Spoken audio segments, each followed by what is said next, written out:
The thing that we want to impart to you, that you have the ability to hear, and if you do, then you're home free on all of this.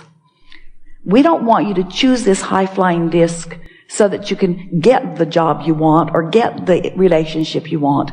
We want you to choose the high-flying disc because all of the other ones are inferior to it.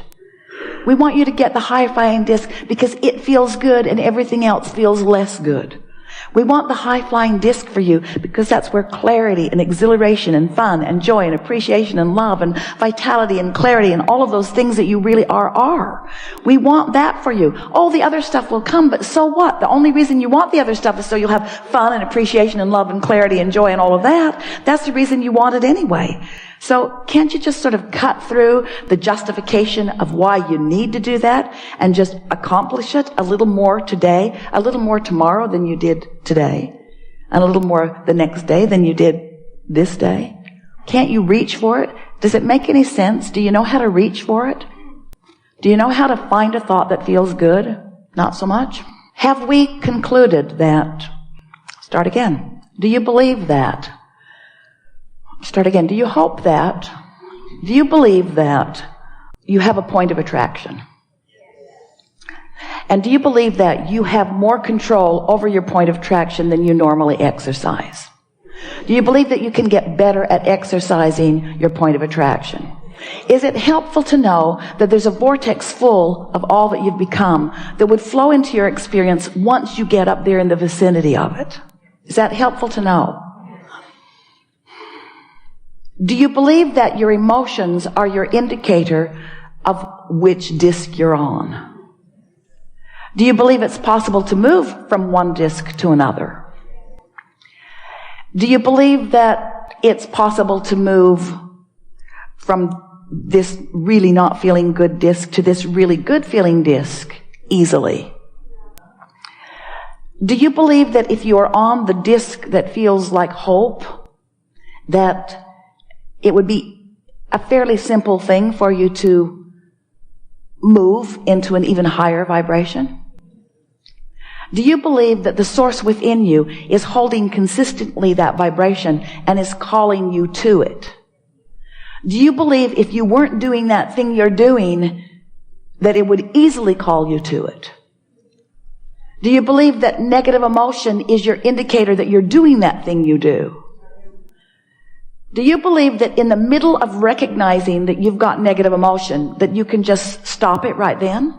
Because there's momentum. Is momentum good or bad? Momentum is really good when you're on that high-flying disc and really not so good when you're on that low-flying disc. Is law of attraction good or bad? Or just consistent across the board? Do you believe that you have easier access to this high-flying disc when you are speaking generally or specifically? So if you're feeling really bad about something and you begin speaking in really general terms, does the momentum speed or slow? Now, we'll say it again. You're feeling really bad about something. You've got some negative momentum going. If you become more general in your discussion, does the momentum speed or slow? You're so smart. If you are on a really high-flying, good-feeling disc, and you become more and more specific, does that speed the momentum or slow it? Do you want to speed good-feeling momentum? Do you want to slow not good-feeling momentum? So we're talking about focus, aren't we? So now let's play with this a little bit, because you've been here, your vibration's raised, you're speaking questions that you brought from before. So is there a subject that makes it easy for you to jump on a high-flying disc? That high-flying disc of well-being. Is there any subject that takes you there? Yes. Stock trading.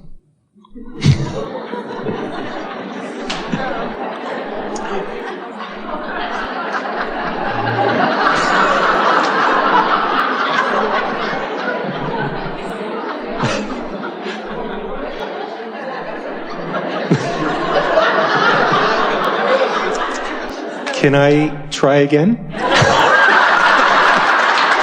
Well, we are not disagreeing that that is possible. We're not disagreeing that when you get flying high, when you're tuned in, tapped in, turned on, and those impulses come, and the impulse to act is strong, and you do, and it brings back the results that you want. So there was nothing inappropriate about that answer, but it's a harder subject than we really wanted to start with. In other words, that specific momentum that's powerful momentum that is going.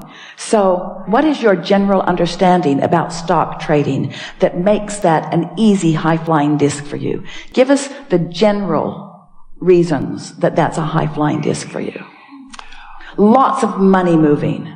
I love the mental challenges. I like the math part of it. I love the working with other traders. I love it's the thing I want to do if I didn't have anything to do. It's the books I love to read. All right, now this is really good, because what you've just proven here with something that was very real, in other words, that this was a really good conversation, is something that we've been saying about our human friends for quite a while, and that is momentum matters to you no matter what disc you're on. In other words, you'll choose the faster momentum. You would rather have drama on a lower disc than peace and calm on a higher disc in most cases, because you like the feeling of movement. Because it's meatier, it's more interesting to you. Is there any subject that you could think of that just takes you to a good feeling place, that is less mental, less evolved? Is there anything else? Being in a wonderful relationship. All right, now that's a bad place to start right now.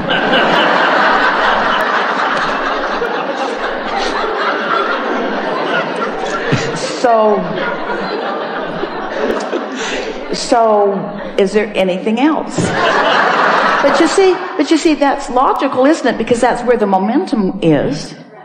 The job he hates and the relationship that just left. That's where the momentum is. So it's logical. That would be the thing that would occur to you most. But we want to see if we can find anything easier. Anything that you can fly high with no contradiction and without having to work hard at it. The woman I was with had 2 cats, and I really fell in love with them, and so now... Are they gone? They're gone. They are gone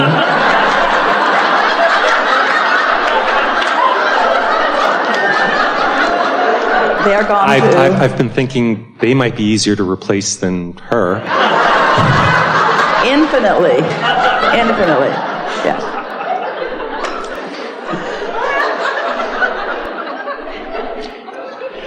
There's always... Well, it's not an easy thing to be sitting in a momentum and just reach for something that is different. And yet the books that we write and the processes that we offer is all about this. But what we're really wanting to demonstrate here, and we want you to feel it, we want all of you to feel it, but we really want you to get this. We want you to understand that it's perfectly all right for you to be in a place where there is momentum that is carrying you where you don't want to be. We want you to make peace with that momentum. We want you to say, it's a natural consequence of being physically focused. It's a natural consequence of what I've been thinking about. We want you to try to find words that soothe yourself. Because in the soothing, there is the releasing of resistance. And in the releasing of resistance, there is the slowing of unwanted momentum, and then the subsequent speeding of wanted momentum. So the more you can soothe yourself. But we don't want to soothe you with things that aren't law-based and accurate. We don't want to say to Luke, the game is rigged. We want to say to Luke, you're more likely to win when you're feeling good. We don't want to say to Luke, it's hard to get that ball in that basket under those conditions because they've got everything slanted against you. We want to say to him, there is a way to do it. People are doing it, and if you want to do it, you can find the way to do it, and you might not find it immediately, but you can find the way to do it. But your vibration and how you feel about it, the game has to be fun, or you're not going to win playing. That really is the message that we're wanting to send. You have to choose the disc first, and then apply. And so, in fairness, we're being unfair. Because we're asking you from where you have clearly stated that you are to try to find that high-flying disc. And it's not even possible from where you are in that momentum to find that high-flying disc. So then what's the point of it? If I can't find it, given where I am, what do? Well, you look for as much distraction as you can find. You look for as many things that are general in nature that make you feel good. You set goals like, I'm going to pay attention to the way I feel. You set goals like, I really care about how I feel. You say, my singular goal is to get on that high-flying disc.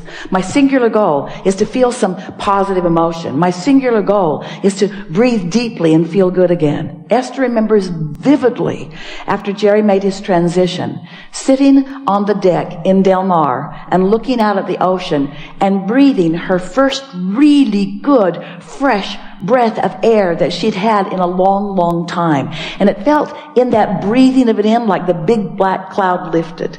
And in none of that was there any wrongness about sadness or wrongness about being on a lower disc. There's just this eternal, God-given, inherent, innate, it's within every fiber of your being, knowledge and desire to be here. Because that's what's natural to you, you see. So the easiest way we know to get there is to not be there, which makes you want to be there, and then put yourself in your bed tonight and say something really soft and gentle, not tomorrow I'm going to make it happen, or tomorrow I'm going to get on the high-flying disc and I'm going to stay there. Nothing like that, because in all of that efforting, you just pick those efforting discs. Instead, you just say, tomorrow's going to be a good day. And I'm going to be aware of where I am. And I'm sure when I first awaken, I'm going to feel that conscious awareness of lack of negative momentum. And then when you awaken, just lie there for a moment and feel for it. And if you do that, we promise you, all of you, if your singular intent, when you put yourself to bed every night, is tomorrow I'm going to start here, and I might not even make it till breakfast, but I'm going to start there. And you do that tomorrow, and then whatever happens, happens tomorrow. And then the next day, you start there, and whatever happens, happens. And then the next day, you start there, and then whatever happens, happens. You might get a week or 2 or 3 into it, but it is our promise to you. You will find that high-flying disc. And it will be evident enough to you that then the results of that day, one of the things that was really on Esther's mind is that the week before, she had gone to that same fair. It's the first time she'd ever been there. They'd been in the area for years. First time they'd ever been there. And friends invited them to go to see Colby Calais and go to the fair. Now, this group of friends was high-flying. It's just who they always are when they get together. And so it was a day like Kate had, of everything going exactly right. And when you have a few days of everything going exactly right, and by that we mean strangers play with you in meaningful ways, weather cooperates with you in incredibly meaningful ways, all manner of things. It's like the concierge in the sky has named you the most important person alive and is just walking ahead of you, clearing the space to make sure that everything in your world is perfect. That's what it feels like. That's what it is like. That's what it bees like when you get on that high-flying disc and you stay there just for a little while. And then things just come out of the woodwork. Things that you're not conjuring, things that you're not demanding. You're not orchestrating them. You're not even planning them so much. This sounds like an odd conversation to have in a seminar that's sort of based on deliberate creation. But we want to call it deliberate getting on the disking. Period. Deliberately get on the disc and then watch what happens. Because you're right. Your vortex is pregnant with all of those things that you want. It's bulging with all of the things that you want. You've been asking and asking. It's all there. It's queued up. It's ready. There's just one thing that has to happen. You've got to become a cooperative component. You've got to get on that disc where all of that is. You got to get there, and you can, and it's not hard. You just can't keep telling the same story.